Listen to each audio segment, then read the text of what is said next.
What's going on, my guys? Anthony here, 6 Scale Mafia. Today, special guest, we got Shilo back again, man. What's going on, my man? From New Wave Toys, man. How you doing today? Doing great. Thank you for having me on. Dude, it's awesome. Look, being outside, enjoying the day. Enjoying today. That it was a cloudy day, but it's all cleared up, and just decided to come out and get some fresh air and do it outside. Oh, it's beautiful, man. It's like 100 something here, so not sitting outside for me, but it is good to have you back. There's a lot of cool stuff that we want to talk about tonight. We got about an hour or so. So, guys, we'll try to get to some questions here when we can, but we got a lot to talk about, man. Since the last time you were here. Yeah.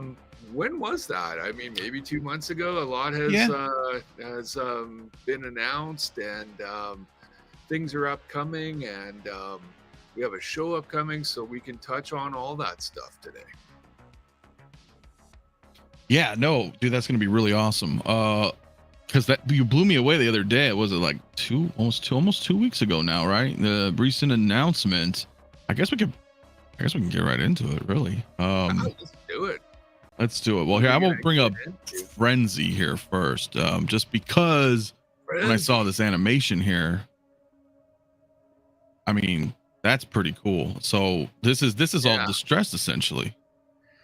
Well, yeah. So Berzerk Frenzy are what we like to do when there's a original game and a good sequel, a solid sequel. Yeah, we like to combine the two games together on either cab, but also make both cabs available. So, I mean, if you wanted to buy Berzerk, you can also play Frenzy on it, is what I'm saying. But a lot of people want both, although they're very similar games. So what we did with Frenzy to make it special is we made it part of our overhaul editions, which we've been doing actually for a couple of years now. We started with asteroids, and the same concept where everything is just basically arcade destructed, and this is essentially, you're looking at a 40-year-old arcade machine rather than one that's factory fresh, which is the case with the Berzerk cab. So this one, we took it even one step further, and we're calling this our Survivor series. Wrestling pun.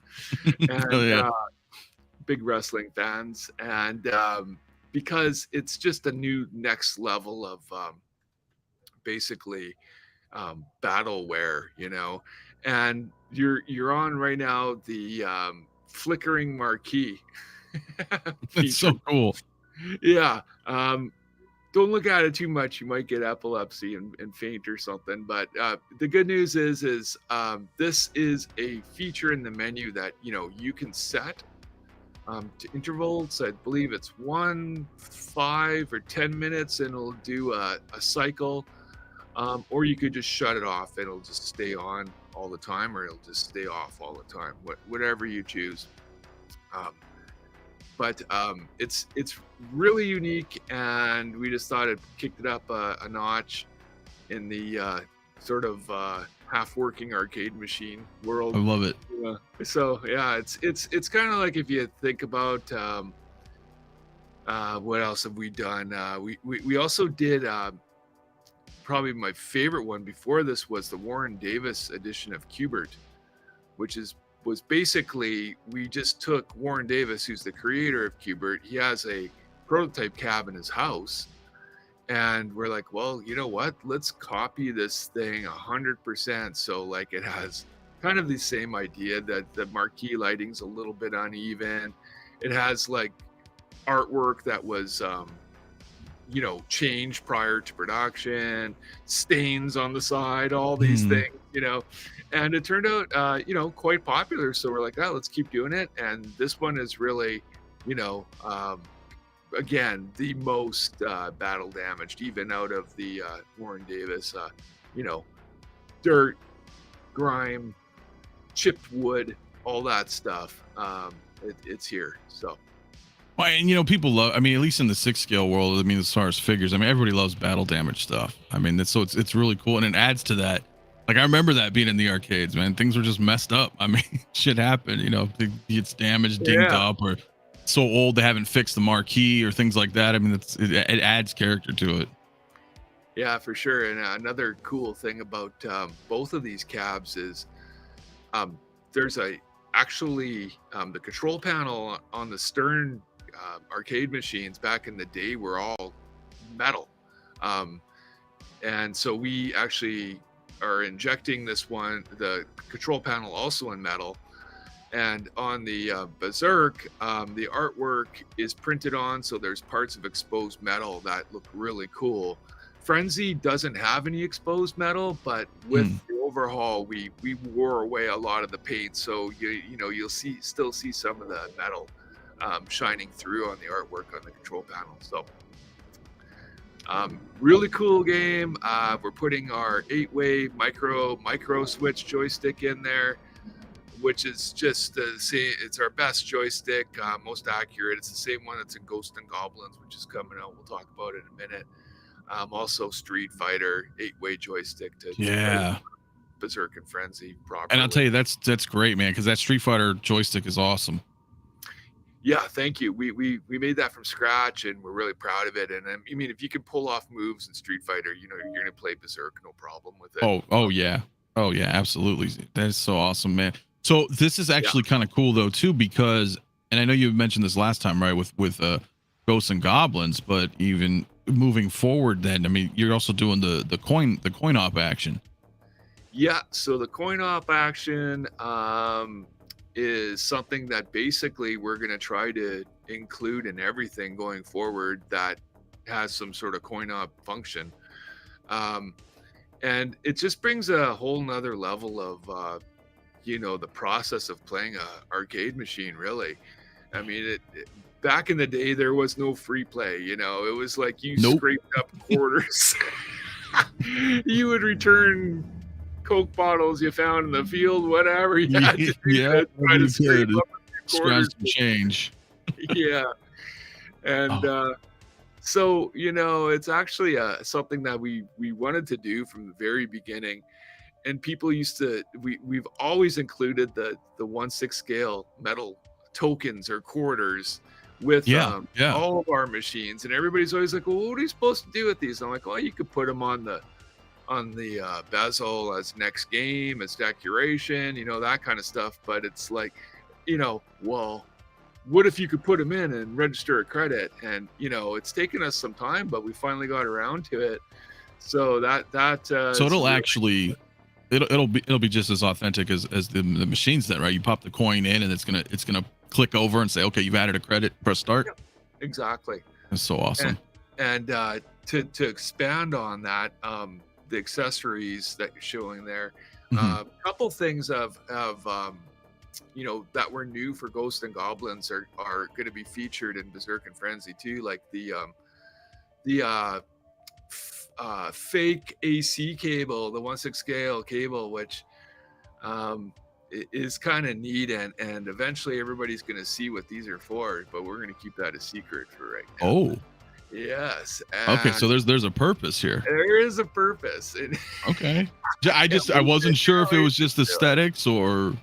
Well, it was always like, well, why not have, it actually came up with 𝗤𝗘𝗏 because 𝗤𝗘𝗏, in the movie, he's unplugged, right? That's the big, how's it working when it's unplugged? It's magic. Right, it's the magic. Yeah, so we're like, you know what? We're making this AC cable 1/6, why not start putting them in with arcade machines? I mean, they also plugged into a wall, right? So it's just another level of detail. And really excited because Berzerk and Frenzy, now we're combining, like I said, everything that was new for Ghosts and Goblins, the coin action, the cash box. What's cool though is this is a single door coin box. So we're like, well, how do we include a safety bar, right? Because we have a safety bar that we used for 1943 overhaul edition. Actually, that was the first one. So it's a metal safety bar with the padlock that everybody, remembers that a lot of arcades ended up putting on machines too, right? For safety reasons. Because I mean, it's funny. I remember like going to arcades and seeing kids bust them open with screwdrivers, and you could do it really fast, and open it up and steal the quarters inside. And so we're like, well, that's a pretty authentic feature. And so what we did is we're like, okay, with 1943, it's permanently attached, but with Berzerk Frenzy, it's actually held into the cabinet with magnetic force. So you can pull it off and, open the coin door, access the cash bucket, and close it up and use it if you want, or not put it on at all. It's kind of up to the owner to do that. Another cool accessory is another metal accessory, which we love. We love doing products that represent the proper materials. So mixed media stuff, and of course our cabs are wood and metal, right? And we've always done metal coin doors, and we really think it adds a lot to the authenticity. And so both the safety bar, and there's can also be a kick plate. That's a diamond plate kind of thing that goes along the bottom, helps prevent damage and stuff like that. And that's also an optional accessory. But pretty neat, and something extra people can use on the Berzerk Frenzy if they choose to. It's basically it's just an adhesive, so if you put it on, it's going to be stuck on there. But worst comes to worst, you can remove it if you wanted to. Sure, right. It shouldn't be just an adhesive like you're saying. Yeah. Okay, that's not bad. That's pretty cool. Well, and the thing too, though, I noticed if I go back to the home, you are doing a bundle. We are doing a bundle, and you could save a few extra bucks. A lot of people want every cab, so this just gives everybody a little bit of a price break, and just kind of a way for us to say thank you to everybody who buys both cabs. And what's cool about these is they're going to be factory sealed at the factory in their own master carton, so very little tampering. Same with Ghosts and Goblins, we did the same thing. And one more feature I want to point out, which is the biggest one actually on these two new cabs, is a really cool feature that Stern had back in the day, where you could access the PCB board from the front of the cabinet. So there's it's a push and pop magnetic door that we replicated right beside to the left of the coin door, and you just push it, pop it open, and you can pull out a fake PCB recreation of the PCB that we did on this board drawer, and it's pretty close. I mean, we tried to get a lot of the details of the board in there, the power supply, all the logic board, all that stuff, as close as we can. It's really neat, and it's really like, I'm not sure what else we can do after this. No, I mean it's not much at all. No, this is awesome. You created, you really recreated it in 6 scale. I mean, in every way. I mean, that is awesome. That's so cool looking. I mean, the distressed is awesome. I mean, the distress is really cool, and Frenzy's like this orange cab, and it's like, it just looks better, honestly. It's distressed because it's got dark spots on it and everything else. But just touching on the PCB board, it's funny because a lot of people who bought Dragon's Lair didn't even realize it came with a Laserdisc player. So I happen to have it right here. Yeah, we're really or two of them here, right? We're really looking forward to people going, what the right? Maybe months later they don't even know, and they're like, whoa, what happened? I didn't know this was here.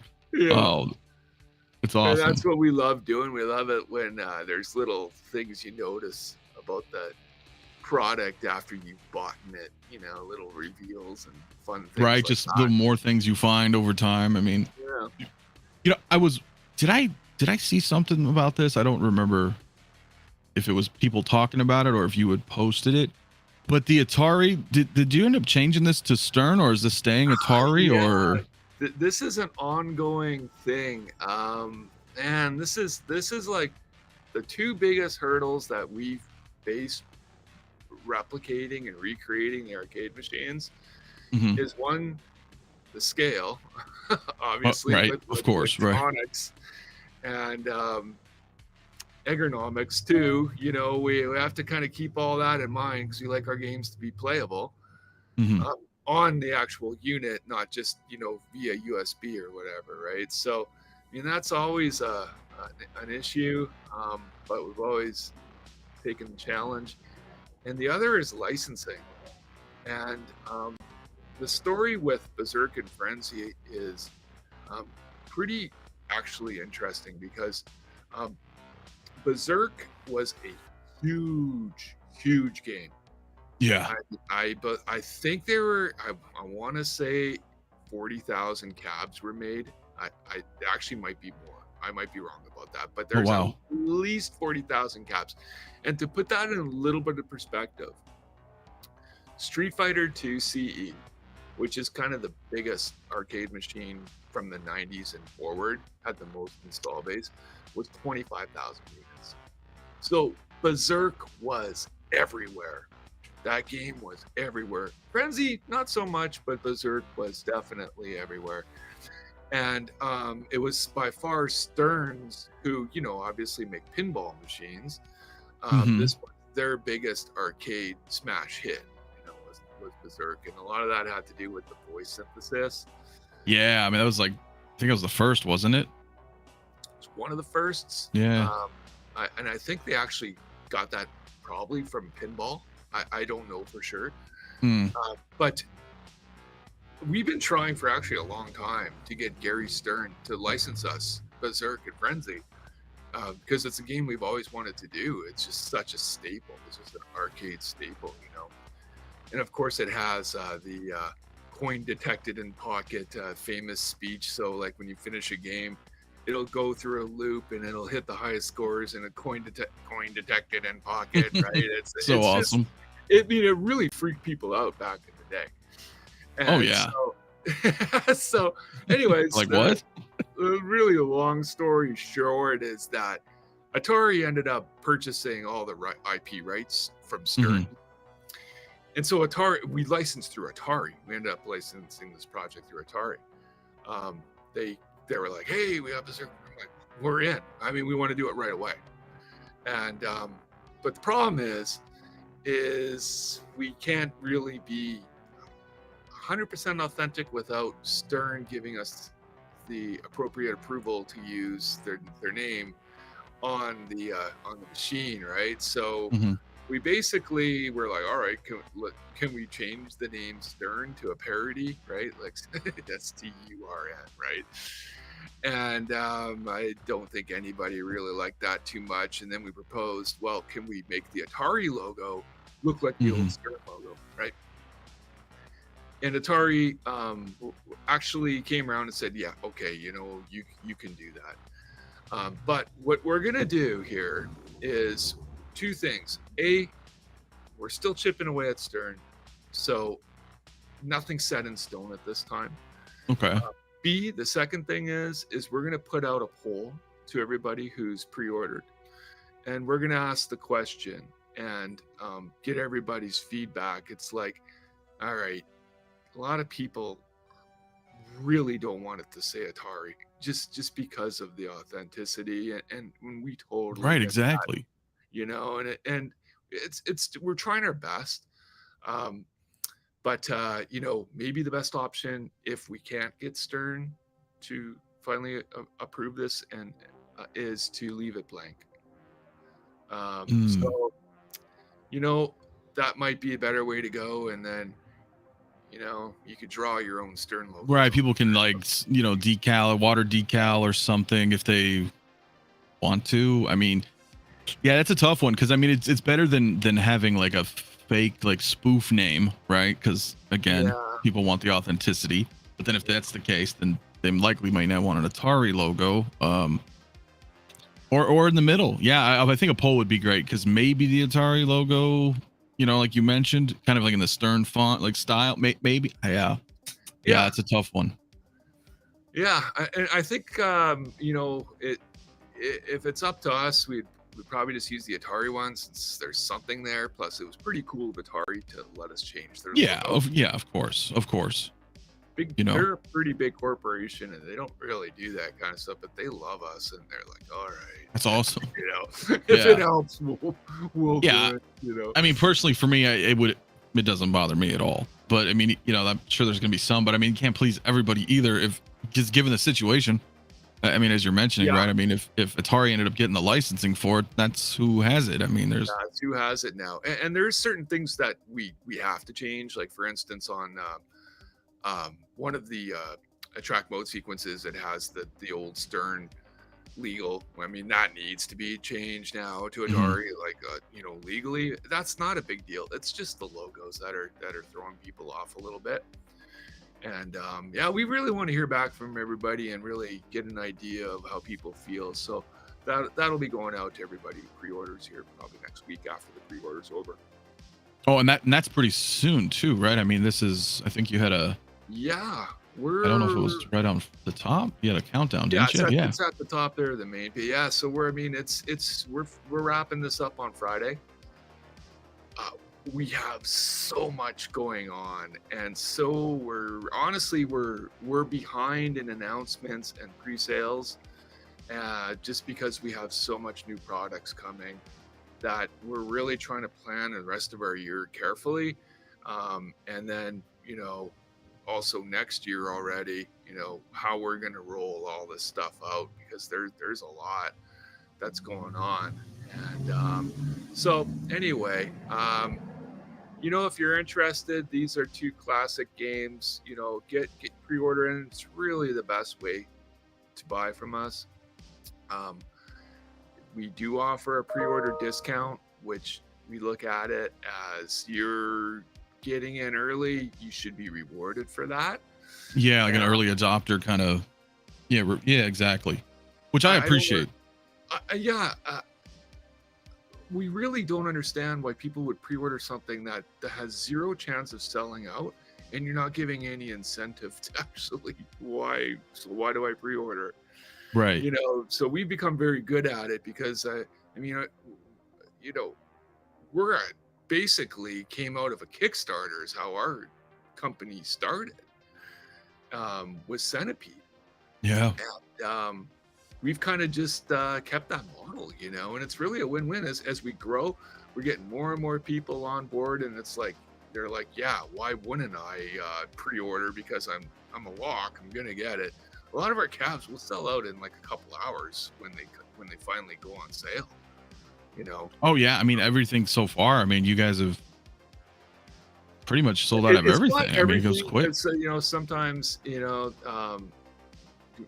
like, oh, okay, we made too many, and we hold on to it for a little bit longer. But for the most part, they're going to go really quick, and you're not going to get that deal that you got. Plus, you're getting it early, and I mean, we're never going to sell anything to the general public or to a retailer or anything like that before our pre-orders get shipped out and they're in people's hands. So it's I think it's a few really good reasons to pre-order. That's a fantastic incentive. I mean, because when we talk about, like, say the Coke machine, I mean, no one's even you've already got Coke machines in early adopters' hands already, and nobody else has them. And the Coke machines were I think we're done with Berzerk Frenzy. We can move on to the Coke machine. Sure. Yeah, we absolutely can. Probably missing something. I don't know, but maybe we'll come back if we. I think we got everything. I think so. Yeah. But there's just so many features. It's just crazy. I guess I'll wrap it up with saying this: is Berzerk Frenzy our most comprehensive feature sets we've had today? I mean, it has everything, right? The CRT lens, flickering marquees, magnetic kick, lock bars, kick plates, all this stuff. The PCB board, it just puts it over the edge. So I'll leave it at that and move on to the Coke machine. Now, Coke machine, this is really kind of a blessing to us because we have a ton of retail interest in this product. And that really helps us as a company, right? Because we're not just doing direct to customer, which what do you mean by that when you say you have a lot of retail interest? There's a lot of retailers that are interested in bringing this product in for Christmas. Just okay. So a lot of actual retailers are like, hey, we want to get this and sell it. Okay. Yeah. Okay. So there's and in fact, I don't know why it's more than our arcade machines, but this Coca-Cola classic fridge and the new Coke fridge, vending machines, and our Zoltar have a really high level of interest from retail partners, and some that we've never even been in before. So it might open a lot of doors for us for some things, and I think that's because it's a little more mainstream. Well, yeah, I mean, there's Coke machines all over the world. I mean, not many. You've got arcade players, but you've got millions more Coke drinkers, right? So yeah, I can see that. Right. So I mean, this is pretty era correct as like a 1986 Dixie Narcos Coke machine replica, and the coolest thing is definitely the vending action on it, right? So again, 2 mini coins, 50 cents, right? And all the drink selection buttons will light up, and then you press one and it'll release a mini aluminum can into the hopper. And if you do have the refrigeration function turned on, that actual mini can is going to be nice and cool when you pick it out of the hopper. It's really a subtle thing, but something that we think makes it special.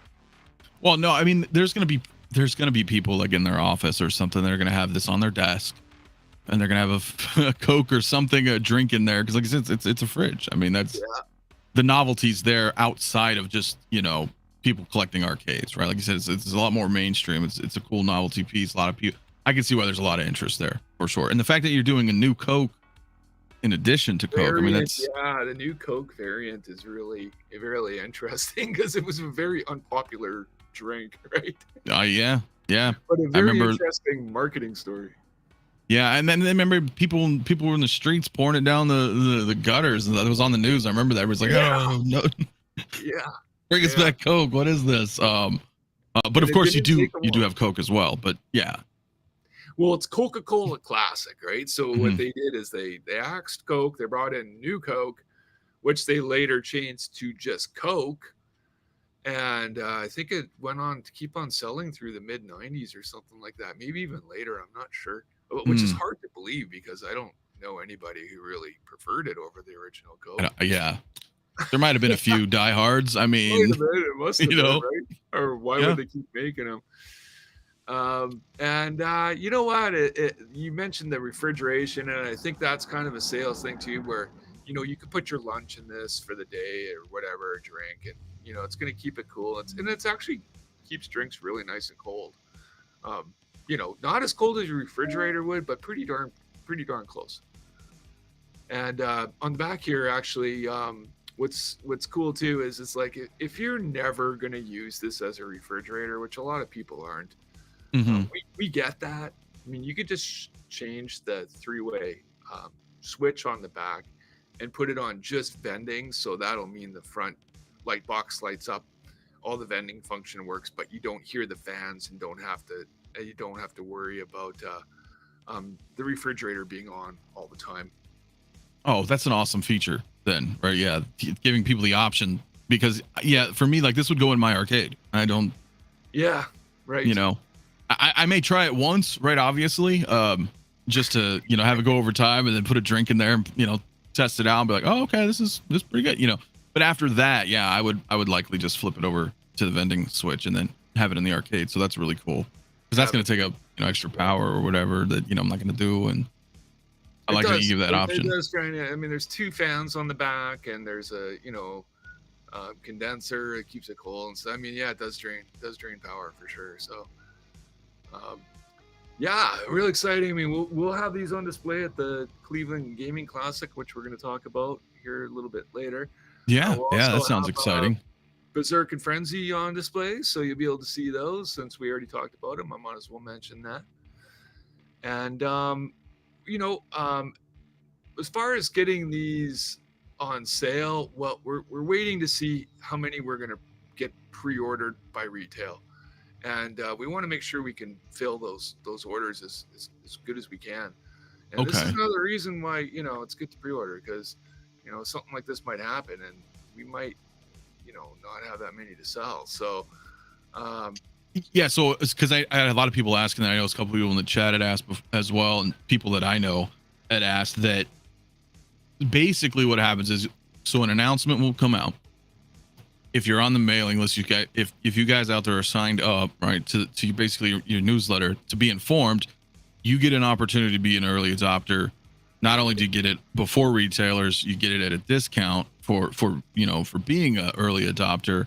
But then after the fact, once the early adopters get it, then all the retailers are going to get their distribution, and then whatever is left then goes up onto your site for anybody else who has it. But at that point, like you're saying, there may not be many left at that point, so it's super incentivized to obviously get signed up.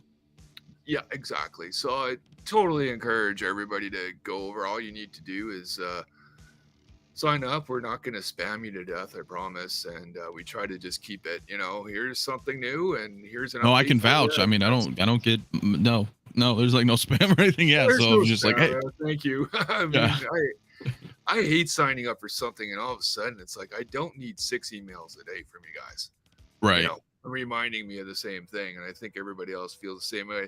It's funny, you look at these accessories that come with this machine, and we added in a few things that got people like reading the manual. It's like, why is there a set of tweezers in here, and it's like, well, try loading those mini cans without it, and you'll find out why there's a set of tweezers in there, because it's Smart. really frustrating. So well, I'm glad that that's included. I mean, that's in the 6 scale world. I mean, that's a tool to trade for me. I mean, I'm always using tweezers to adjust, the soft goods, things like that. So I can't. Yeah, there's no way I'm grabbing a can and trying to do that with my big hands. I mean, like it's like one of those things, like one of those soft measuring tapes. If you're like trying to lose weight and you're measuring your gut or whatever, it's like, who has those? Nobody really has them. It's that same kind of thing where, and especially, I mean, the reason is you gotta grasp that can and then put it into a rail system and guide it down. And if you just try to put them in there, they're going to go vertical, and then you have to take it out. Our guys like trying to like put the machine on its side, and it's like, don't do that. It's gonna be a big pain in the ass to just try to. And you're gonna get frustrated, and you're not gonna like the product because you're gonna have a bad vibe about it. So just grab the tweezers, and we made them like extra long, so it's really easy to grab and grasp them.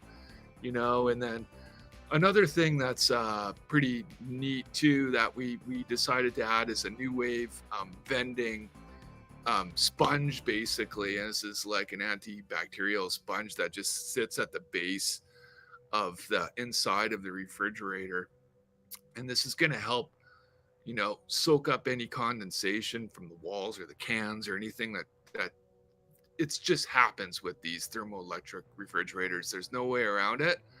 But it's just adding that kind of added some branding for us, which is cool. But also, nobody really needs to worry about it leaking if you build up a ton of condensation, because the way these work is if you use them in a cold room, it's going to get so cold, because it goes, I think, about 20 degrees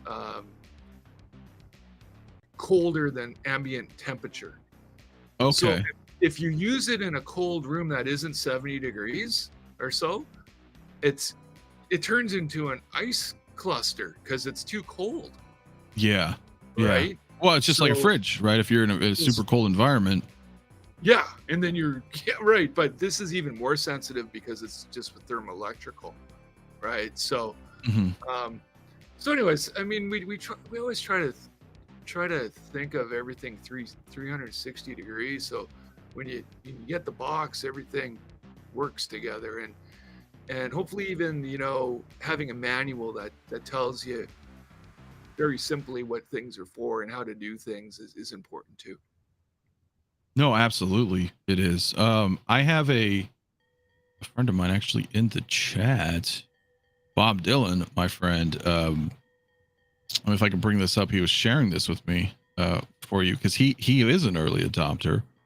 And where's it at? Maybe I can bring it up. I can show you that he said, yeah, actually, there's the proof right there. So he was measuring the temperature. So that's really cool. Yeah. You know, and us as New Wave Toys, I mean, we need to do all this stuff before it gets to customers, so we know what's up, right? So we really thoroughly test everything, and we obviously don't want any surprises when we have a launch. So we are going to get you yours out next week, Anthony, so you can set it up and you can check it out. I can't wait. And of course, new Coke. I'm the new Coke guy. So, of course, guy, of course. Yeah, no problem. And, we're also going to do another marketing seeding of a bunch more of our partners to do reviews and stuff like that, and really start ramping up marketing for this product. But again, if you're coming to Cleveland, I'm going to be pitching this show just because it's there's not as many shows as there used to be, and this one is turning out to be pretty cool because it started off, Tom, the organizer, started off as just a Tecmo Bowl, the football game. Mm-hmm. He basically used to just do a tourney in his basement, and that's how this whole thing started. And really? This year it's a whole weekend, and it's the whole top floor of the Cleveland IX Convention Center, and he's expecting like 16 to 18,000 people. So it's really impressive how he's grown this show, and we've been sponsoring him and giving him prizes and stuff like that for the last 6 years. So this is the first time we're actually attending. Oh, this is this month. This is September 22nd to 24th. Yeah. So the 22nd is actually just a preview night. There's like just the arcade is open or something. But yeah, it's the Saturday and Sunday, the 23rd and 24th. Okay. And then you said you're going to have both Berzerk and Frenzy on display. Berzerk, Frenzy, Coke machines. You could come check them all out.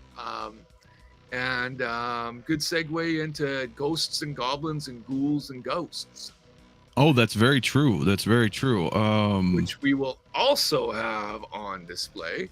And really the news is here, and if you pre-ordered, you already know that we finished production. The product is on the water right now, and we're actually expecting to start shipping these to people who pre-ordered, or hopefully, knock on wood, hopefully by the end of next week, if everything goes smooth. Oh, wow, that's right around the corner then. If yeah. So we made a firm commitment that we're getting this out for Halloween. I mean, we have to, right? It's Ghouls'N Ghost. Yeah, Ghouls'N Goblins. Gotta be out for Halloween, right? Yeah. And we gave ourselves a little bit of leeway there, but we really, really are getting a lot quicker, especially making arcade machines, because all our vendors are fully versed now in what they're doing. It's all specialty stuff, right? I mean, it's not easy to make a small wooden arcade cabinet and then add all the electronics into it, and then everything else that goes into it, and the assembly and the QA and everything else. And it's just incredible how it's kind of taken years, but we've finally gotten there.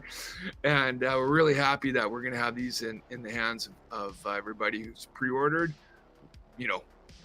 well in advance of Halloween. And then for everybody who missed out, we'll have these on sale probably around the Halloween timing. That's not even that far away. I didn't even realize that. I'm like, this year just like, yeah, holy, it's just flying. So these are really great Capcom cabinets. I mean, they're a little lacking in the side art department, and just it is what it is.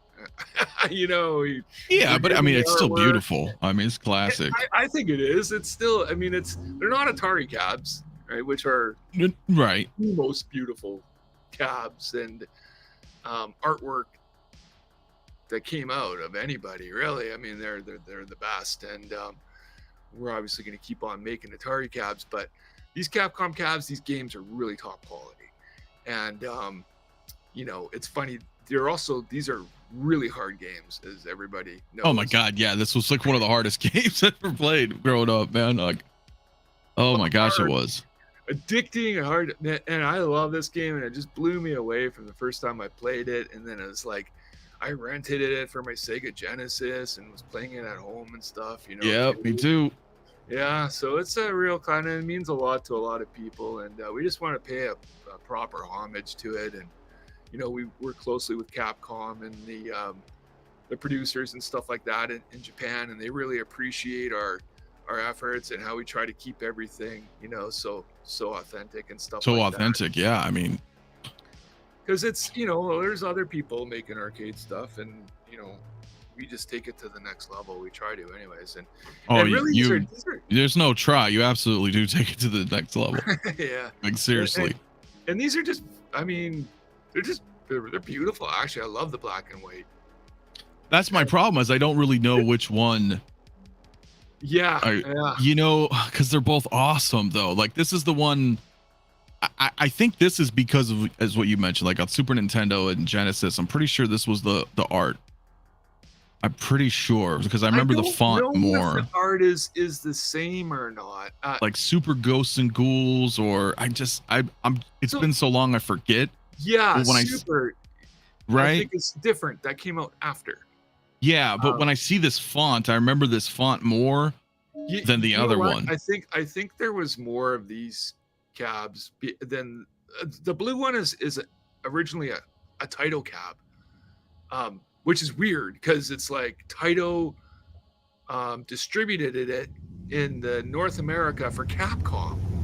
It's very I don't know much about that relationship there, but Capcom was just like, man, you got to change a few things. You got to get rid of the Taito. Was like, obviously, you know, but I don't even think most people even know that. So, and the Taito branding was so small that nobody would even notice, you know. So it's not a issue like it is with Berzerk Frenzy with the Stern. Right. But, yeah, it's just hard because. Yeah. I'm sorry. Go ahead. I was just gonna say again, cash box in this one, which is my favorite new feature of these cabs, putting the cash box in there. Yeah. So will the coins fall into it? Yeah. Mm-hmm. Okay, just that's awesome then. Okay. That's really cool. That is really cool. Yeah, for me, it's hard because I mean, I do really like this, but at the same time, this green is awesome. I just lost those green coin buttons are just it's badass is what it's thing. Yeah. But my man, does it ever make it cool? The blue cab with the green coin buttons.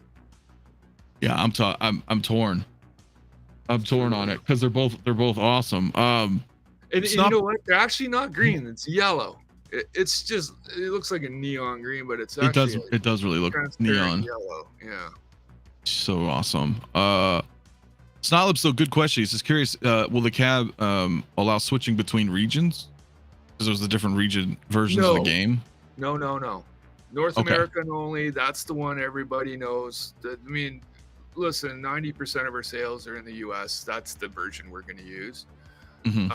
And in fact, I mean, we had to use the ROM from Capcom, and they asked us which one we wanted to use, and we're like, 100% North American ROM, not the World ROM. Okay. And funny thing is the World ROM is way easier.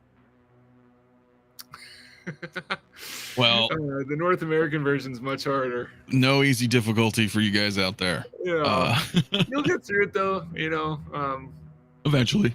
Sebastian helped us with the testing with this, and he eventually got through everything. So,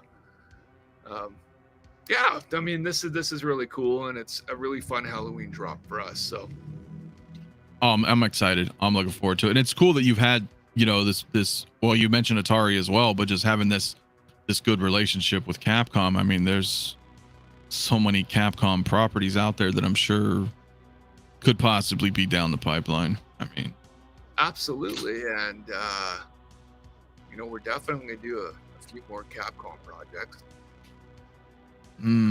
Along with everything else, I was gonna say, but so bagged up right now, it's not even funny, man. Everybody will see how much is gonna happen here over the next 3 months, and then next year is gonna be fucking big. Yeah, big. That sounds kind of scary though. Like, it is scary. Yeah. Let me fuck. Let me ask you. You probably can't tell me, but I'm sure you have an interest either way. Yeah. Any talks, ideas, anything about Midway?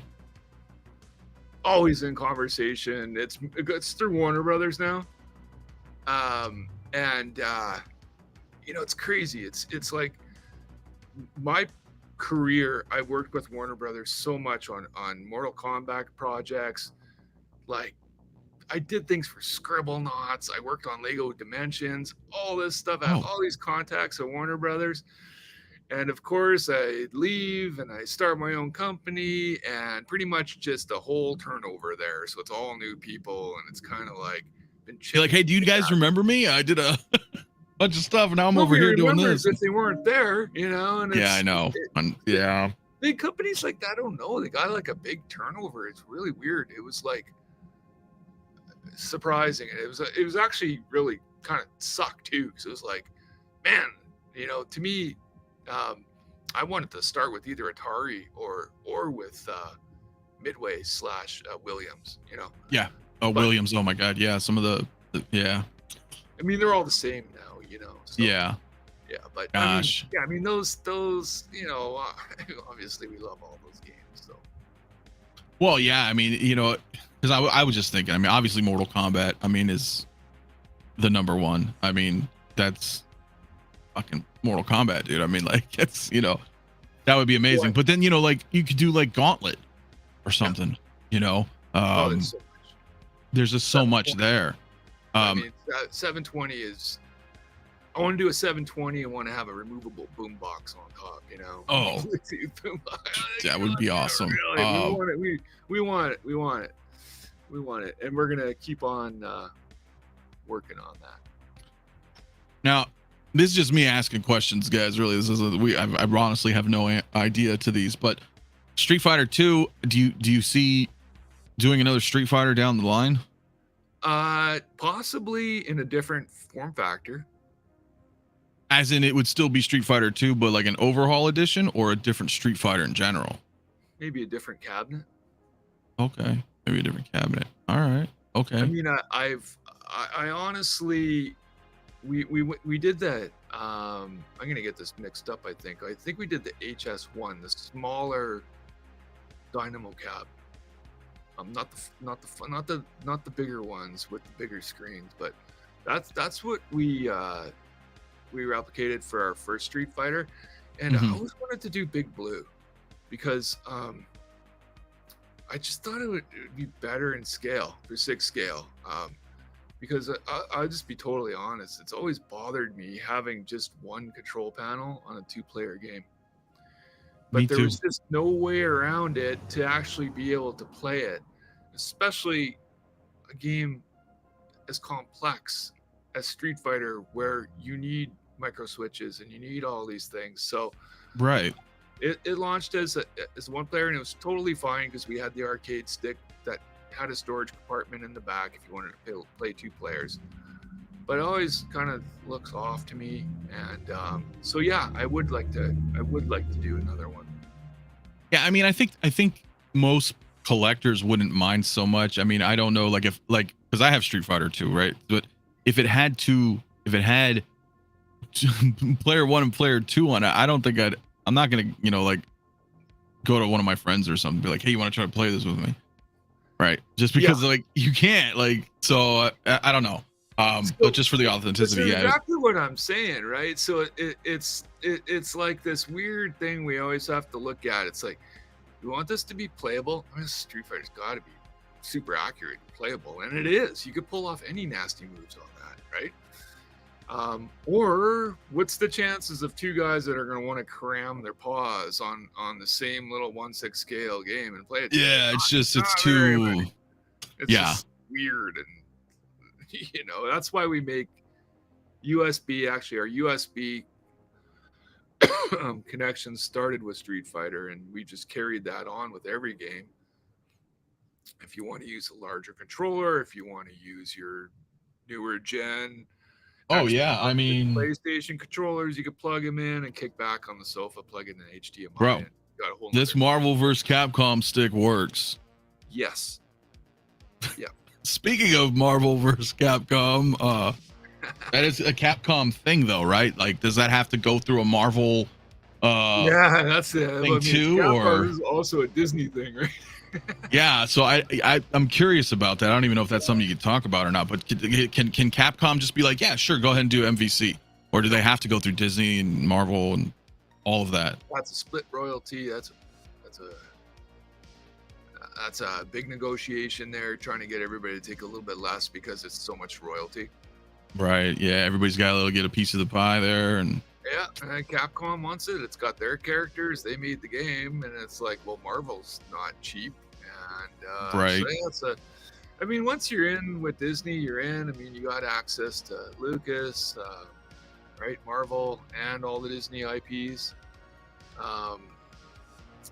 So you need it. You need both. It's just yeah.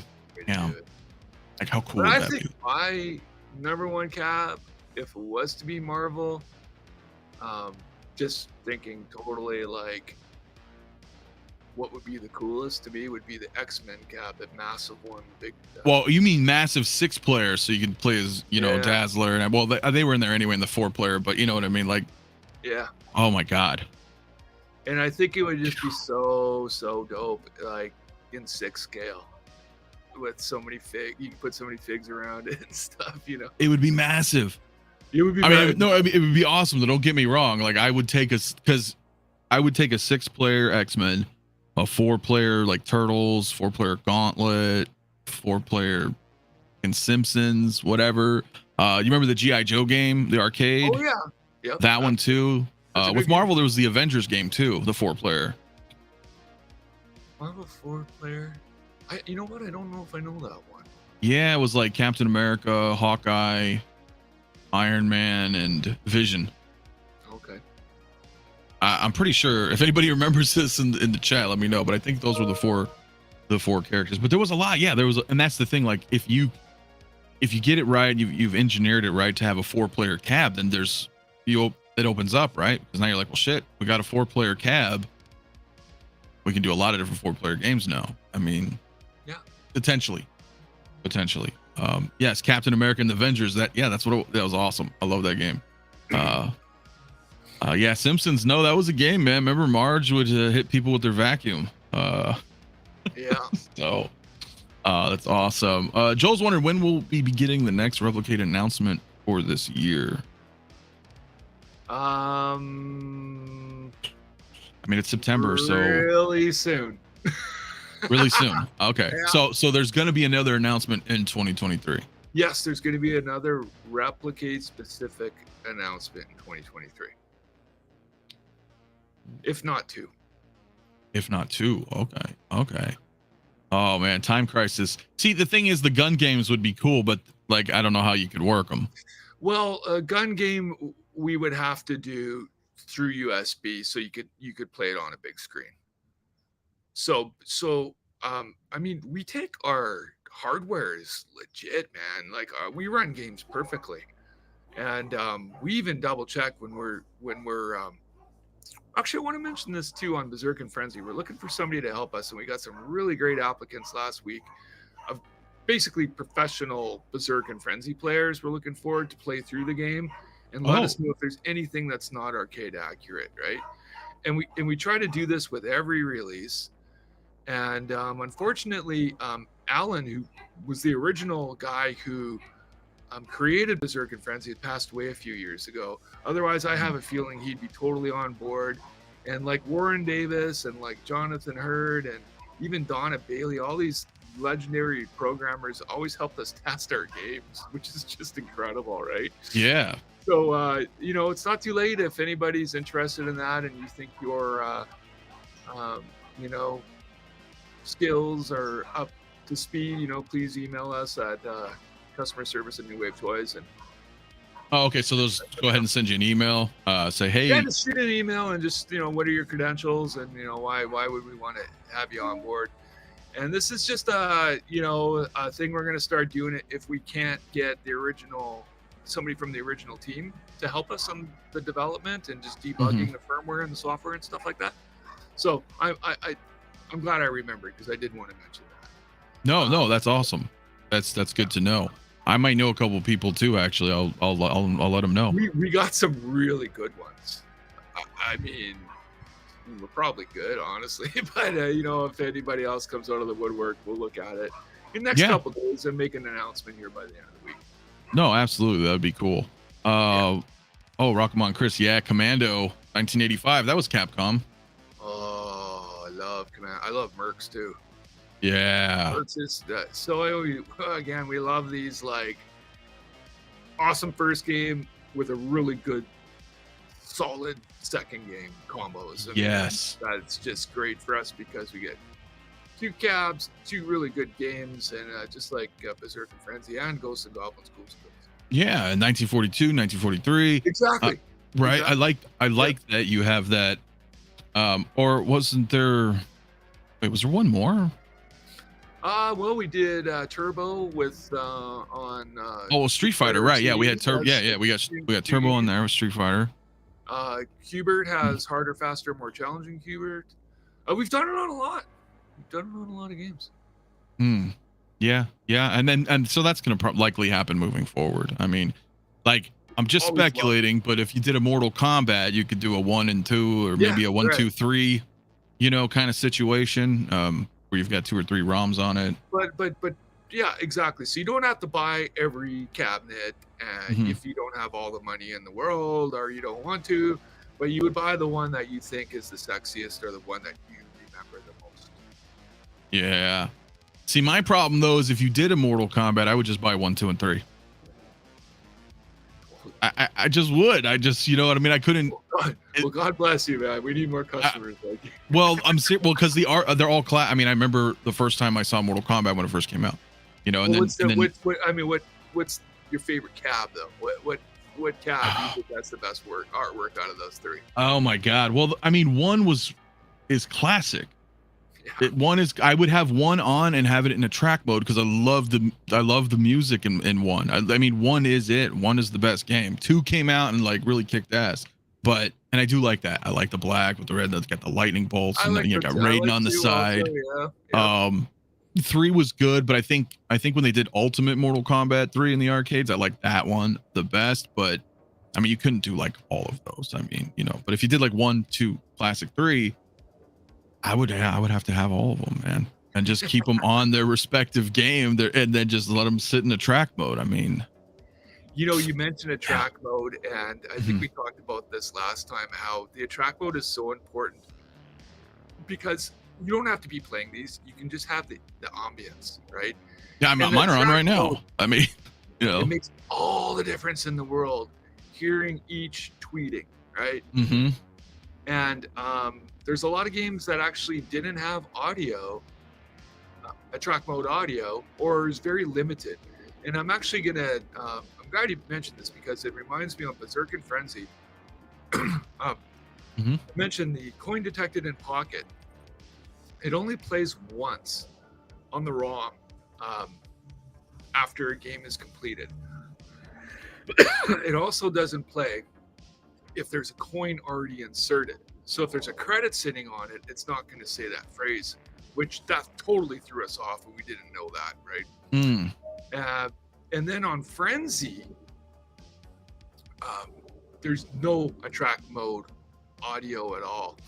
So we added replicate a track mode to both cabinets, both games, both ROMs. So you can run them in this enhanced track mode, and it makes all the difference, like especially having Frenzy going. And then with the replicated track mode in Berzerk, it plays every time. It plays the coin detected in pocket, plus it plays more sound effects from the little clip of the in-game gameplay. So that's another really cool feature I'm actually really proud of, and it's probably my favorite feature because I love awesome. running in a track mode. Oh yeah, I mean, because look, I don't get me wrong. Like, I know a lot of people will. I think we all buy the arcades, and we do play them, of course. But eventually, I mean, you're not playing them 24/7, right? I mean, some people may, but for the most part, you know, okay, you're done. You're building something. You know, a lot of us are building an arcade, or some like kind of. You first get it and you just play the shit out of it. Yeah. And then it's like, okay, well, I really played the crap out of it. I mean, I fucking beat Street Fighter 2.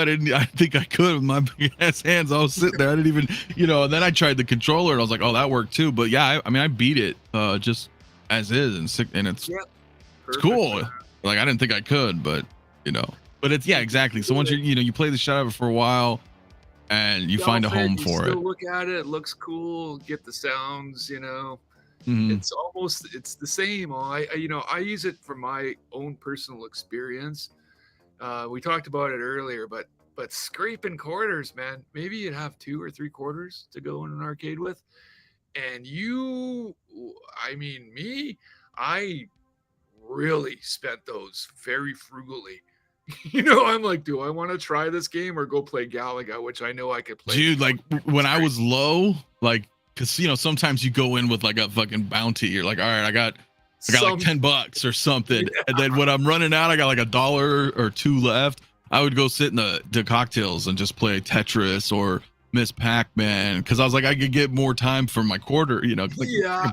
I could play Tetris for a long time. I'm like, all right, let's ease out of here before we leave. Like, use our coins sparingly. Like, I think we all had a couple games that we were like good at that you could do that, or you know, maybe you're trying to impress a girl and you stand at a game on 1 quarter for 15-20 minutes. That's pretty good, right? Most people go up and play and they're done in like 2 minutes, right? Oh yeah, for sure. That's the beauty of all these games. Everybody knows they're easy to pick up but hard to master. You know, that's the magic of them, which is a whole thing now. I mean, it's all back, right? I mean, all these super popular games are very simple these days. Same concept, right? But hard to master.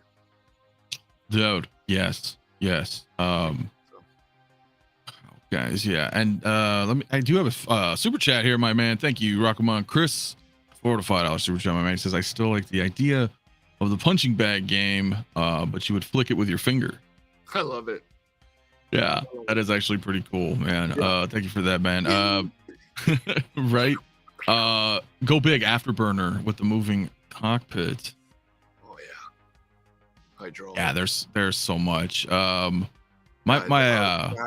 That's like would be like one of my grails, the fully hydraulic cockpit Afterburner. So badass. Yeah. Oh, can you imagine? Well, of course you could. But like, can you guys out there imagine? Like, I mean, yeah. Wow. I mean, guys, we need to go somewhere now because we've all these standard upright cabs. We've kind of done everything, right? We've done trackball games.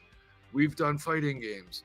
I mean, there's a couple still genres, at least, that we still need to touch on, but you know, starting to get into some more interesting form factors and stuff like that is definitely some things we're looking at. Yeah, cocktail tables. I mean, you know what's funny, and we might have talked about this last time I was on, but for Missile Command, we're like, all right, let's do this. Let's do cocktail tables. Let's do the environmental.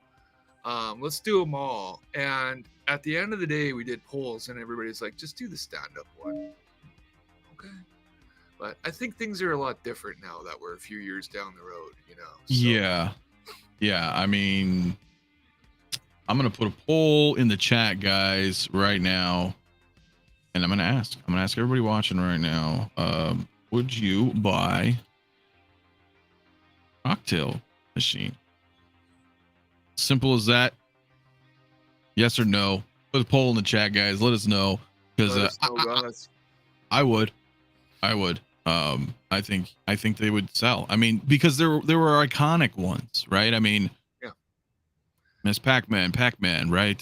You know, Tetris. I mean, there was a lot of them, but you know, those are just right off the top of my head. I mean, those. Those I don't are even remember probably if they had the stand-up. Namco. I prefer the Namco cocktail tables. I think they're the cleanest and the nicest. I mean, there's like Stern Berzerk cocktail table. It's not very nice though, you know. But I would say it's Namco and Atari did the best cocktail tables. Yeah. Yeah, I mean, and they don't have to do every one. I mean, I guess the problem is you've already have stand-up machines. Do you do a variant of that as a cocktail table, or do you say, hey, you know what, we're doing a cocktail table, but it's a brand new game that we haven't done yet? Very well, you know, could be that we're like a lot of people are. You mentioned Street Fighter, and there's so many people that want Street Fighter, because we've grown so much over the years. You know, the Street Fighter came out, you know, 3.5 years ago. It was a long time ago, man. I mean, we still have like a load of those customers, but we've grown so much that, you know, I it's funny. I want things to retain their value, and we love that we can honestly, like, with a straight face say anything you're gonna buy, you're not gonna lose money on ever, because you're gonna be able to sell it in the secondary market for more than you bought it for, because these are collectibles, and we're not gonna take quadrillions of them, so there is no value there, you know. But that said, it's like, man, guys, I mean, centipedes are up to $1,000 now. So, yeah, and that's why I don't have a centipede, man. I mean, I'm fortunate to have the ones I have. I can't say. Yeah, but here's the thing, and I understand that too, right? Because we talk about this all the time, in just 6-scale collecting in general, right? Where a lot of people, there's the lot that want the exclusivity, you know, love that they have something that, you know, is super rare, out of reach for a lot of people, and then there's others that are just like, I don't care about all that, I just want this. And so I get both sides of it, like, because it's really cool. I mean, I grew up with Street Fighter, but you know, it's cool to have that. You're like, dude, that's awesome. You know, it's long gone, nobody has it, so it's difficult, because if you do another Street Fighter, I mean, I would argue it would be better, you know, because it's newer. You're going to do more features. It's, you know, we have more features too. Right? Yeah. But we just don't want to disrupt what we did. But I mean, we have some competitors that don't care about what we're talking about. All right. I mean, all of them, in fact, they will make as many cabs as they can, and then they'll re-release it. And they'll really release it again, and maybe it's a little bit better, but probably not much. So, you know, man,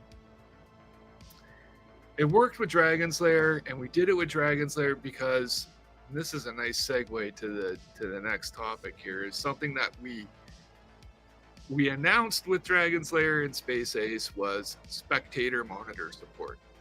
So the original Dragon Slayers aren't going to support that. It is something we wanted in the beginning, but as anybody who pre-ordered Dragon Slayer knows, it was a real challenge to us, because there you go. There's a good pick.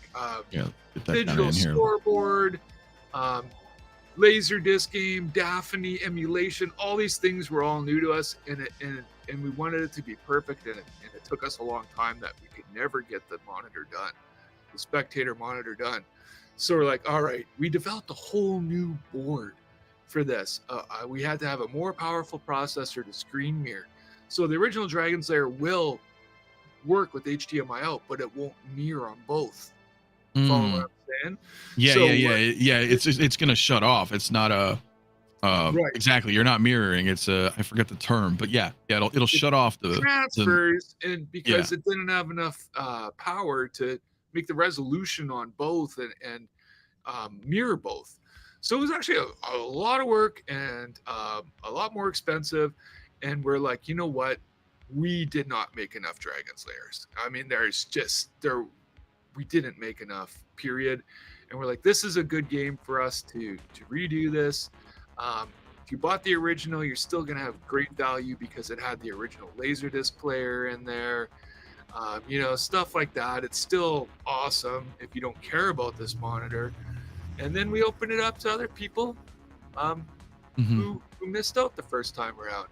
And so this is one of these things I'm talking about where we're so far behind. It's like, man, we need to get this monitor out. It's like we announced this a long time ago, right? And it's like, well, when are we going to do that? It's like the answer is really, really soon. And I will show that I have. All right, I'll bring you up full. Let's see what we got here.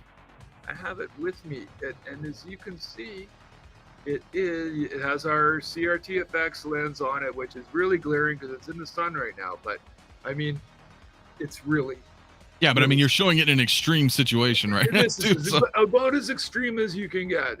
But you can see the concaveness is not much, but it adds a little bit of magnification, and I love it. And in fact, everybody's going to see with their Ghosts and Goblins and their Berzerk Frenzies that they have this new screen filter on them. You won't even notice it's there unless you really look. Okay. So this is Here, I'll bring it back. Yeah, you can bring me back. So it's basically modeled after a Sony PMB, which is more commercial grade. Oh yeah, look at that. And what's really cool is it's heavy in the front, like a real CRT. Oh, nice. So it's got that. That's awesome. I remember ever lifting a CRT and it was like, holy shit! All the weight is in the tube, man. Yeah. Gee. So we had to put that in there for everybody because they'd be like, oh yeah, it's heavier in the front, just like a CRT. That's like the weird things that are really important to us. And I don't even think they're that weird. I think they're cool. And it's amazing, and it's a part of the history. That's a good question though. That Joel was asking really quick is can you use the monitor on anything else moving forward, or is it specific just? This is one of the problems with this product, and it's probably why we haven't activated on it yet. Is it's pretty limited what you can do with it. We never made it so it's just a standalone product. I think the way we're going to handle this is just reach out to the people who purchased Street Fighter and Dragon Slayer and offer it to them. And it's just going to kind of be a community thing. I mean, I don't see this being picked up at retail or any of that or any sort of thing like that. It's just very niche, and we designed it specifically to work with these games, and it's going to obviously add a whole new element to your home arcade setup. And what's really cool, if you got your 6-scale figures set up, their heads are right around that marquee, and so that you'll be able to see the Spectator monitor on top very clearly. It's so awesome. And we'll have this baby also on display at the Cleveland Gaming Classic. So okay. That would be great. That's a good question, actually, Keith. He said, "I don't know if Shilo, do you have any actual arcades?" Well, we do as a company, but personally, I do not. To me, that's why this part of the reason this exists, line, right? Is out of like this silver spoons. And in fact, one of our business partners, Steve, grew up a lot more well off than most of us did, and he was actually the guy who did have he had a narc, in his house when he was a kid. Like that, So, you say silver spoons, they reminded me, the show. I mean, that was Rick Schroeder, right? Yeah, I mean, he had the arcades in there, the whole arcade, right? Up on the upper level, and I was like, how do you have real arcade machines in your house? I always thought that too, watching that show. Absolute mind bender there. And then you're jealous, right? You're like, I want that. I want to have all these arcades in my house. And then you start hearing about more and more people now that I'm older. It's like, I had an Asteroids Deluxe when I was a kid. And I'm like, you did? I mean, your parents went out and spent $3,000 on a full-size cab for you? This is crazy. Right, in the 80s? Yeah. That's a lot of money. That was a lot of money then. I'm pretty sure you could buy a shitty car for that amount back then. Ford Escort or something, Yeah. I saw somebody mention this before. Apologies if I had missed it, but you mentioned something about like a 3/4 scale cabinet. Was that something that you had mentioned, or was that what people were just curious about? Say that again. Sorry, there's a helicopter going over. Like a 3/4 scale cabinet. Oh, 3/4 scale? That's that weird arcade 1-up size. I would never do that size. Okay, good to know. Yeah. It's a weird. Yeah, exactly. It's too small, man. I mean, I'm 6'7", and man, my back gets sore. Playing something. Right? Yeah. No. Yeah. It just look weird to me. I don't like that scale. I don't like it at all. I'm with you too. I would prefer 6 scale or an actual arcade. Exactly. But the space is just because I've seen the other 1-ups too, and they're it's kind of cool. And for a while I thought about that. So I was like, well, those are almost okay, maybe. But then the space factor came in, right? You're like, yeah, I can put all these arcades. I have some cabs I would love to own and have my own little home arcade. They're ones that just mean super sure lots to me. Like, I love Wizard of War. That is just one game I always thought there was like a fucking spirit in there or something. It's just a fucking game creeped me out, and I just loved it as a kid. So oh yeah, one of those. Yeah, but the one thing I do want to get, and it's the thing that me and my bros played the most when growing up, and that's a Centaur pinball, and I am gonna get one of these days. Yeah, I hope I get one in 6 scale too. You never know. I know, right? But the first part of his question, though, it says, when will there be an announcement on a new USB charger hub? Wow, is this guy a mind reader? I don't know. I don't know, man. I mean, he might be. I don't know either, man. We need a new USB hub. Yeah, I think so. I think it's about time pretty soon. Yeah, we kind of outgrown those first two we did, because there's so many cabs now. So I think the plan going forward is going to be at least one new USB form factor for every wave. So I would say that announcement's probably coming up really quickly too. Indeed. Like I said, we are like really backed up right now, and we need to get on the gas, as I like to say, and because like I said, next year is going to be fucking big. I'm excited. I'm fucking stoked. Really fucking big, dude. Like, that's what we want, right? That's what we all want. I forgot to have that poll going. Let me end that poll. But 84% are like, hell yeah. Really? Cocktails. Yeah. All right. I mean, it's 37 votes though, so I mean, calculate 83%, but still, right. For everybody who is here, you're obviously here, you're interested in what we're talking about here, so that's still valid. That's still 83%. I say do it. Oh, that sounds pretty interesting, Snotlips. Yeah, I don't know. I guess we'll have to see whatever comes next for the USB. But you did mention, so for every wave, right, you would like to make a new charging port. Now, have you decided or determined but like what is a wave, right? Like, do you have like a finite numbers at like every 5 machines, or it's 10 cabs was wave 1, right? Okay, so 10 cabs is a wave. At wave 2, and we had 2 chargers, which would give you 12 outputs. So those are filled. And so now it's time for a new charger, something interesting. So yeah, that's coming up right around the corner. And then you scare me when you say next year. It's gonna be fucking big. Next year gonna be fucking big, guys. Big. Like 10 plus machines. Big. Just really fucking big. Just big. Okay. All right. Hey, well, speaking of big, I want to say one more interesting thing about Berzerk. Yeah, let's do it. I'll bring it back up. It comes up with one extra accessory. Okay, and this is like this oversized big black bat top that they put on Berzerk when it very first came out. Actually, we don't have a picture of it. Oh, you don't? Okay. Well, do we? Oh, I don't. No, I don't know. But the real picture, we sent out an email the other day of the 3D printed one, and it's funny because it's kind of like the banana with Food Fight. So when Jonathan did Food Fight, he got like one of those plastic bananas, filled it up with epoxy, and stuck it into the joystick, and had this banana joystick. But it was too top heavy and too big, and it broke all the time. So same thing with Berzerk. They launched it with this massive big black fucking handle, and it was getting all sorts of female play, right?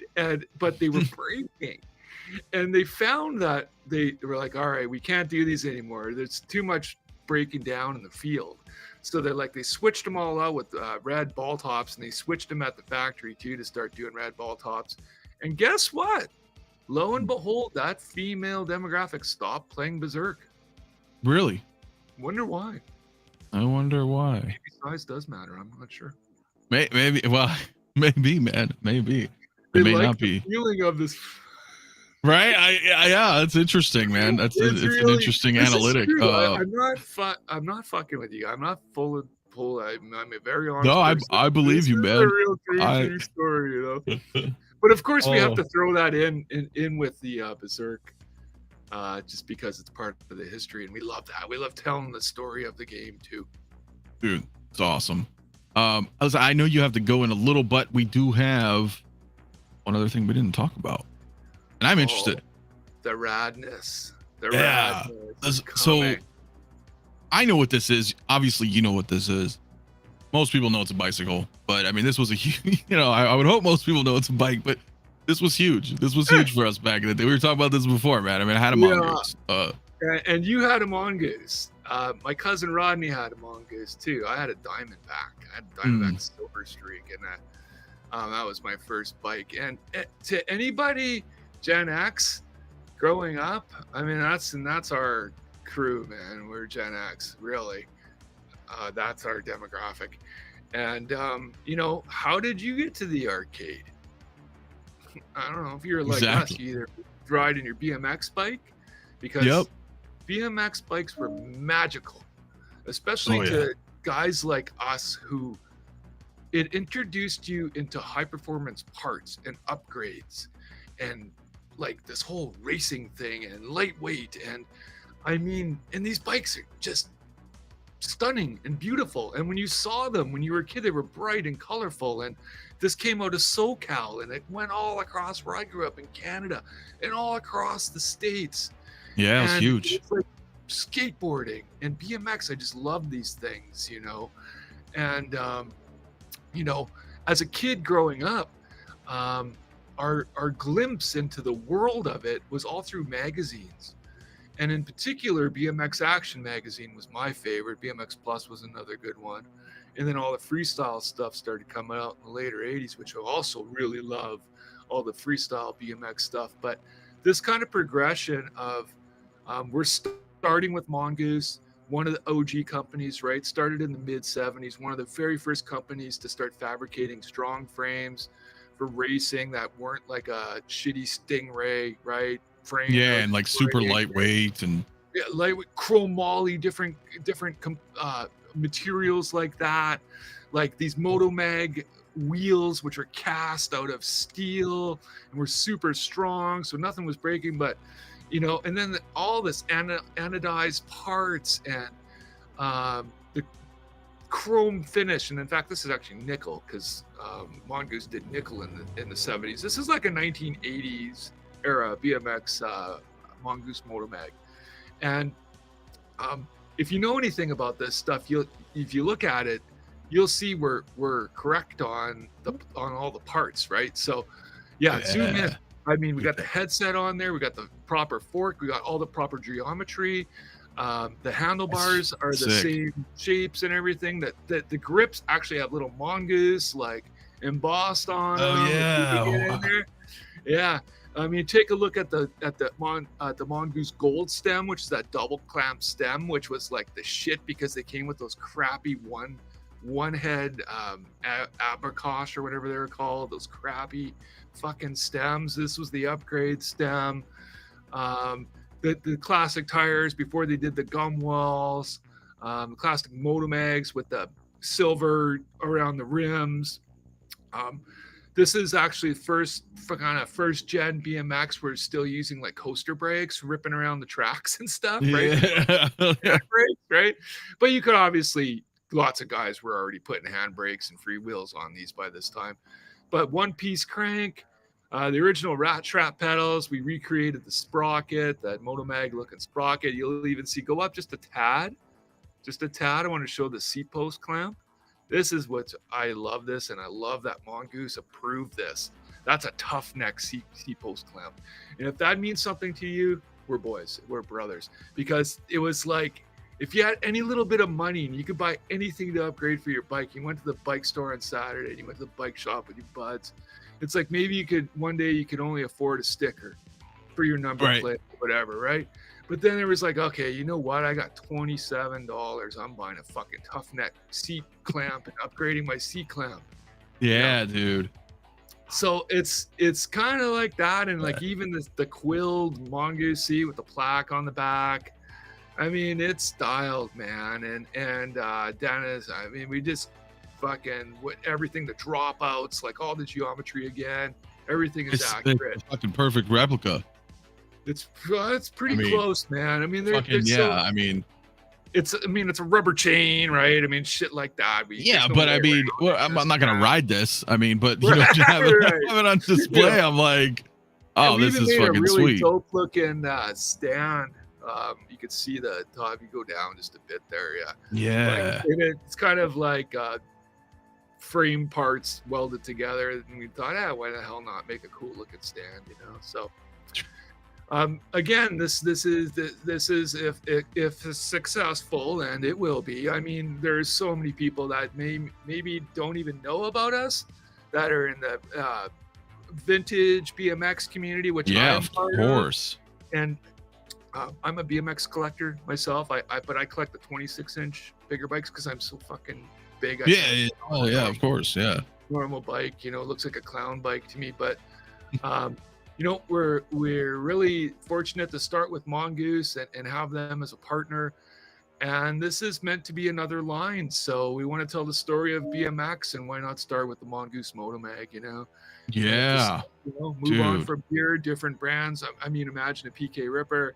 I mean, that was the shit, right? Or all the GT bikes were so beautiful back then, and the red lines with the with the square back and stuff. You know, there's so much to do, and so much history and heritage, and just how it all, you know, BMX and skateboard both kind of went the same way, where they just blew up eventually. And I mean, it was roughly around, I mean, obviously, you know, BMXing was, you know, mostly first, but it wasn't that long after. I mean, you started getting like, you know, Bones Brigade stuff, you know, and skating started getting so fucking popular because I mean, I rode bikes, and then I started skating like 3 years later. Yeah, that was it. But I was tired of getting my bikes fucking stolen. We were talking about that before the show too. Is like, fuck, you could not leave your bike outside of Sept or anything. If it wasn't unlocked, that thing was gone, man. It was just fucking gone, dude. Yeah. Dude. But Blackbird Tech, you get your dad or your uncle or something, like, we're driving around, we're gonna find that fucking kid and get your bike. Yeah, like, who stole the fucking bike? Around the neighborhood, and once we found it. Oh my god, dude. But pre-order, right? Do you have an idea? Coming. Again, I mean, this is what I'm saying. Eventually, really, of course, yes. But so go to the other pick. This is a better pick because it's clear and stuff. I just wanted to show a couple more colorways here, and what we're doing.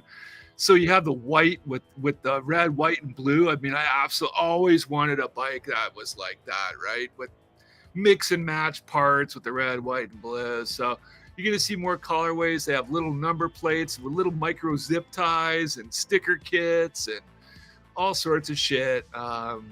Accessories and stuff are going to come with these. And to the right, there's another colorway. It's a red and yellow. It looks real sharp too. So look at that.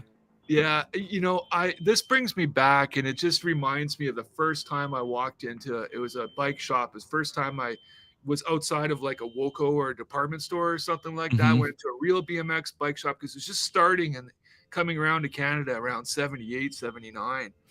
And there was this bike shop, and they had Kuwaharas. And they had I remember they had the black and gold colorway, and they had these different, and I was just like, oh, these things are fucking beautiful. How much are they? I mean, they were like, you know, $450 back then. And that was a lot, man. A lot of money, man. Yeah.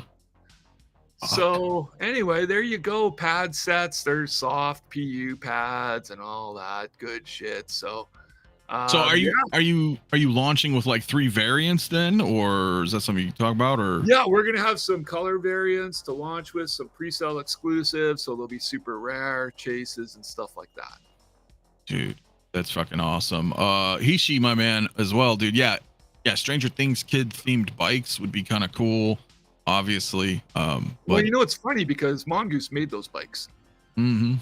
So they did replicas, full-size replicas. I mean, we could do those. We like being authentic more than, I mean, you know, I'll say this straight up to that comment. I always thought the bikes on Stranger Things were out of whack. They weren't era correct. They were riding some weird shit in those for a couple seasons. Yeah, Apparently, the 3rd season is where the BMX came, but I haven't even seen the 3rd season yet. Oh, you should. And season 4 is going fucking to. rad. I got rid of Netflix because it was just so whack. But yeah. You got to watch it though, bro. I mean, you got to at least. I do. I want to see it. I can't believe I haven't seen it, honestly. I know, really. You're like, oh, dude, there's all this nostalgia. I mean, fucking what we're talking about. You're like, oh, I don't watch that shit. Kids anymore, and it's kind of weird. It ain't the same to me, and I don't even know if I'll like it. I don't even know how old these kids are, and I thought they were getting old in the middle one. 3 is cool because like it's like it takes place around a mall, so that's really cool. Like recreating a mall. I did see that one. I saw the one around the mall. Okay, because 2 was like the Halloween stuff. One? Is it 4? Yeah, 4 is the latest. 4 okay, is 4 is the rad. one I haven't seen. I've seen 3. I saw 3. Okay, you got to watch 4 then. So you're not that far behind, dude. Yeah, you're not. Yeah, 4 was I 4 was really cool, man. It was a lot darker too. A lot more like violent and stuff. But it was badass though. It was really good. I definitely want to check it out. But I mean, Stranger Things is funny because a lot of people pair our machines with the figures. I do. All the kids are right there, bro. Yeah, exactly. Right there. Yeah, there you go. Well, I mean, it's gonna fit. Like, I mean, look, I have fun, right? I put like the 𝗕𝗏𝗏 walking around in there, and like put RoboCop and Bill and Ted and stuff. But I mean, the Stranger Things kids, it makes sense because I was young in an arcade, you know. So let's have the kids in there. Me too. You know, I think we talked about this last time where we had to like carefully word our speech so we didn't sound like fucking pedophiles. We were into the kids. Yeah, we are. Yeah. But you know, see, they got him. They got him. Fuck. Oh shit. Feds just knocked his ass right out of my stream, guys. He may be back here in a minute. We'll give him a second. I don't know what the fuck just happened. So, let's just shoot the shit, I guess, for a minute until he gets back. But yeah, this is really badass. I'm excited for it for sure. Forces, yeah, that is badass. Yeah, dude, on the accuracy, of course. Yeah, they got him. I don't know. No, I don't know what happened. Maybe it just accidentally got knocked out. We'll give him a minute, see if he can reconnect. Yeah, Pee Wee Herman's bike would be awesome. Yeah, that would be really cool. Yeah, I grew up in my arcade. We smoked in there. We were kids. We were smoking cigarettes in there. So that was pretty awesome, guys. I don't know what happened. Maybe his laptop died. And a crazy coincidence of timing. I don't really know, guys. Well, this is fun. Yeah, I don't really know, dude. I don't know. And I don't know, Force, what the price is going to be. Like, we could have talked about it, but something happened. So, I mean, we were going to wrap here in a little bit anyway, but I guess we'll wait like 5 more minutes. Yeah, I don't know. I don't really know what happened. No, it's not like they can't just, I doubt it. But yeah, it was kind of funny, man. I don't really know what happened there. I'm guessing maybe it died. Maybe his laptop died. Guys. I am not too sure.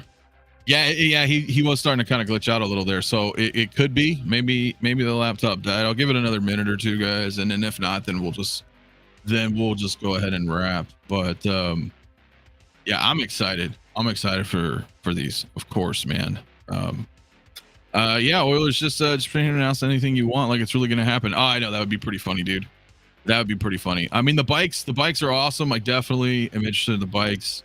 I really hope there's a Midway thing going on because I definitely want Mortal Kombat. Blackbird says those bikes have me stoked. So many ideas. in my head. Yeah, it's pretty awesome. Yeah, big wheels would be cool. All of this vintage stuff, man, that we grew up with would be really cool, man. And we are back. I think. Are we back? Hi. Hello there. Am I here? You're here. What happened? My laptop died. I'm sorry, See, everybody. I fucking called it because as soon as you were like, "Oh man, fucking pedos," and you're like, "You got kicked," I was like, "They got him. They fucking got him." No, they're listening. I know, right now it's just fuck, man. It's funny. But yeah, I don't even. I lost the train of thought of what we're. Oh, we like kids. Yeah, we like kids, figure form and figure form, guys. Yeah, exactly. Like the Stranger Things kids, of course. Like that's the point. Like with the arcade, having them ride on the bikes. I mean, that's gonna be awesome. Yeah, and I just mentioned also that the bikes fit with pretty much every figure. We tested it from the Stranger Kids things to John Connor to Logan. So I mean, a big wide variety. I mean, Chewbacca doesn't fit too good, but you know, most figures fit really nice on the bike for posing and stuff like that. That's gonna be awesome. Now, would you consider? Well, I guess this. So the back here, though, you have the stand here on the back. I mean, but would you consider maybe doing like a larger kind of rack for like multiple bikes?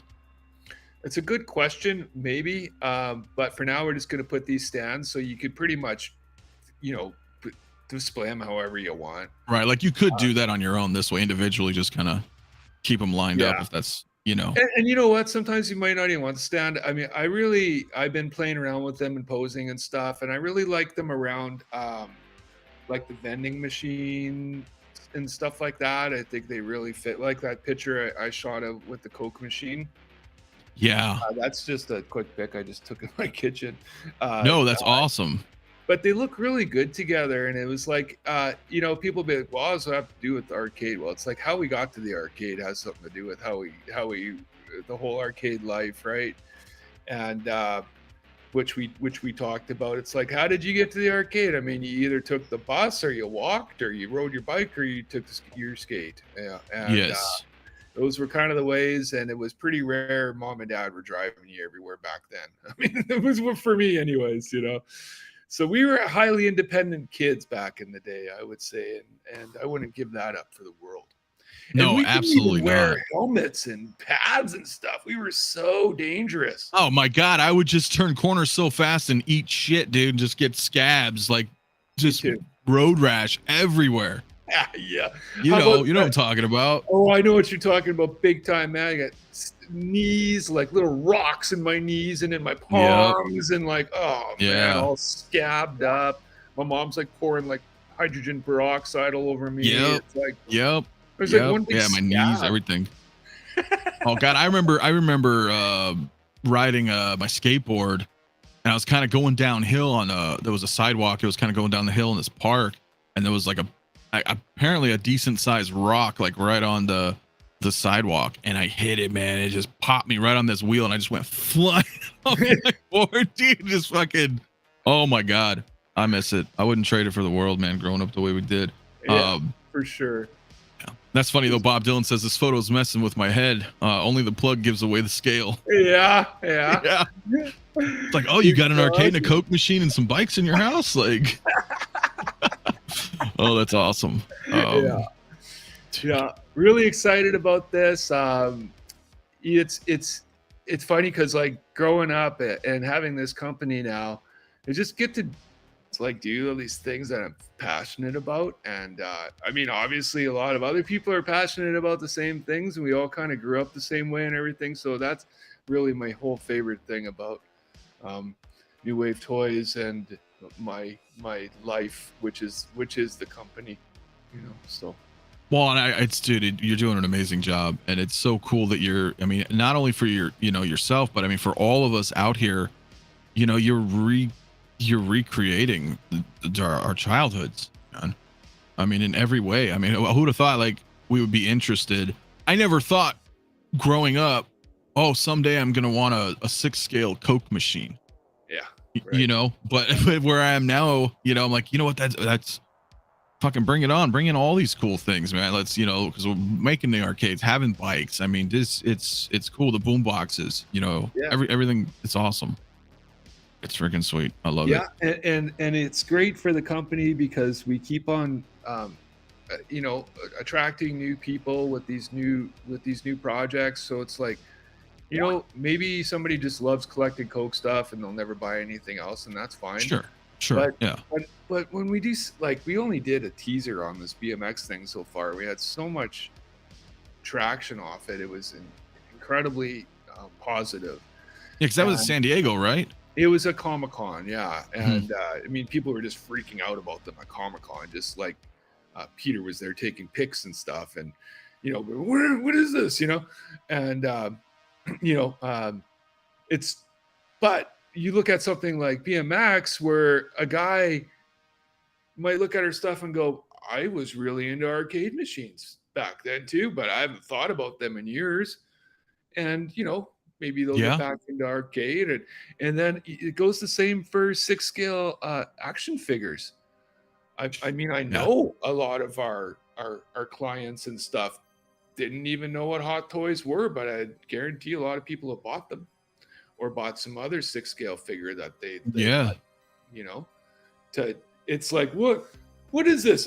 Arcade machine for my figures? Like, actually, yeah. And it's really fun. And and it looks really cool. Yeah, before you know it, you're just deep into it. I mean, yeah, so I love the whole scale of 6 scale and you know, just doing all these crazy accessories and building upon the Replicate and expanding on that.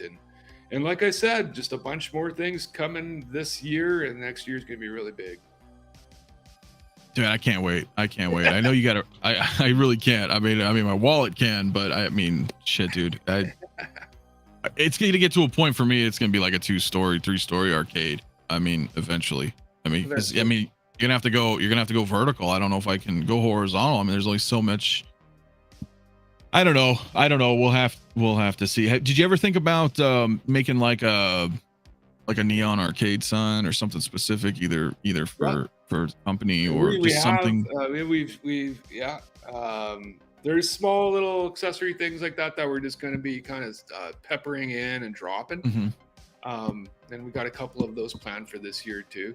So that all goes along the same line as like the, you know, the mini blacklight posters we do with Dirty Donnie and stuff like that. Just little. Those are so awesome. Yeah, and like the, you know, the neon UV carpeting and all that sort of stuff. So we'll always have new things like that. Oh yeah, we talked about that, right? You're gonna have a different carpet coming too. Yeah. And so that'll be dropping here at a certain point this year, and yeah, there's a lot. So that would be awesome. The Chuck E. Cheese show band. That's funny. That's Chuck great. E. Cheese, Showbiz, Pizza. We are looking at you know, what's next for our animatronics. Yeah, I mean, right? I mean, we got Zoltar in tooling right now, and expecting pre-sales to get here by the end of the year for everybody who pre-ordered that. And it's, again, we want things to be lines, right? So I mean, those are some really good suggestions for something next to do with animatronics for us. The Showbiz Pizza, I think Showbiz was more of an East Coast thing, because I grew up in Chicago. We had Showbiz, and then I think out here in the West it was Chuck E. Cheese. Basically they were the same, if I recall. They weren't the same because it was, well, they were kind of the same, but like different characters, very similar, yeah, and stuff like that. And I think maybe even at a certain point they might have merged. Yeah, they might have, because their jingle was the same for the commercials. I think they did. It's just one said Showbiz Pizza, the other one was Chuck E. Cheese, but it was like the same, you know. Right. So I remember that because I moved out here and I was like, what the fuck is Chuck E. Cheese? But I was a kid, I didn't know the difference. Yeah, dude, check out, man. So yeah, it's, you know, that'd be cool. We never had that up in Canada. It was always like, what's Chuck E. Cheese? And then you know, I've lived in LA now since 23 years now, and you know, one of my friends had a little kid and like, oh, we're going to Chuck E. Cheese. I'm like, I've always wanted to go to this fucking Chuck E. Cheese, you know. And we went there, and I'm like, that was probably the worst pizza I've ever had in my life. But I think it's good when you're a little kid. I don't know. Yeah, but it was cheap though, right? It was cheap for the kids. It's, you know, take them there. That's the whole thing. You get some cheap cheese pizza there. And oh yeah, back in the day, you know, your parents or some can drop like 20 and you get some pizza and go play some arcades and skee ball and watch the crazy animatronic band. And I think it's Nolan Bushnell started that, founder of Atari. Oh, he did. I didn't know that. Yeah, it's kind of interesting. Yeah. Wow. He was quite the entrepreneur back in the day. Wow. No, I had no idea. That's cool. Yeah.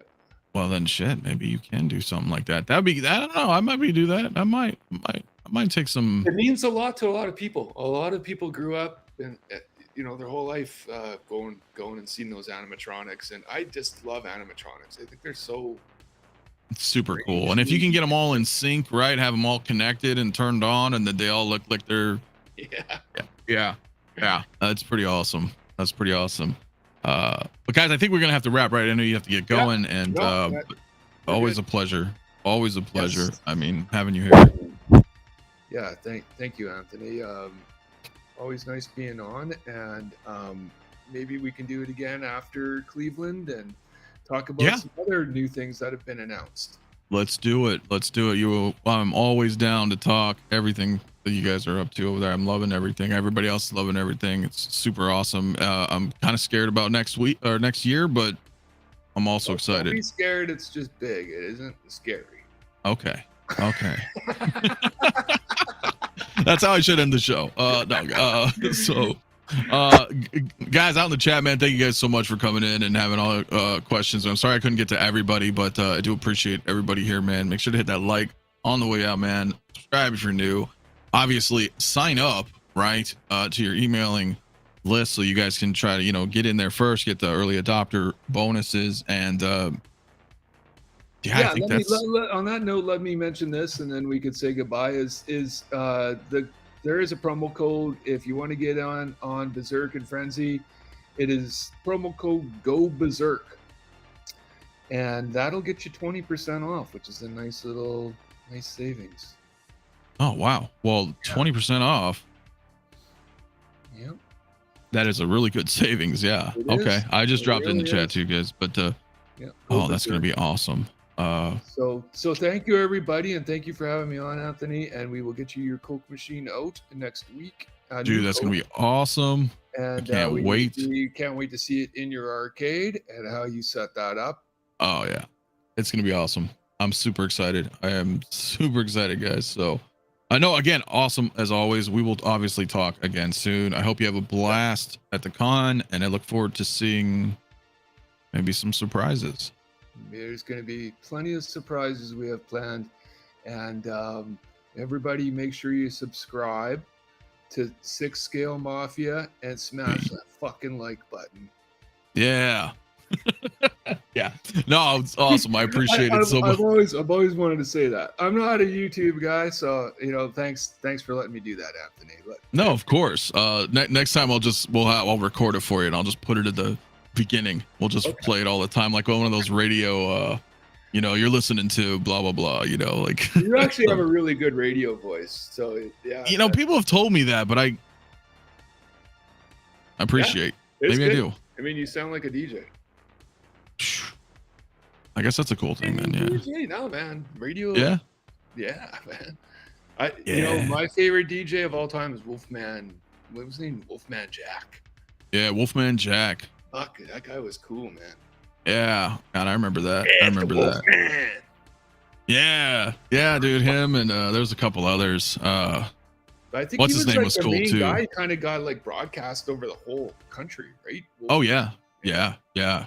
And then like a little bit later was like Casey Kasem and all that. I remember he had that specific voice. Remember that? He'd always do those countdowns and like.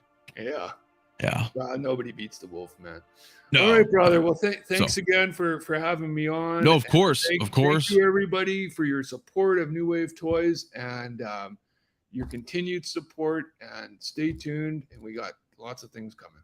Thank you very much. Yes. I can't wait. Guys, thank you again for tuning in. and we will see you guys in the next one. Peace out.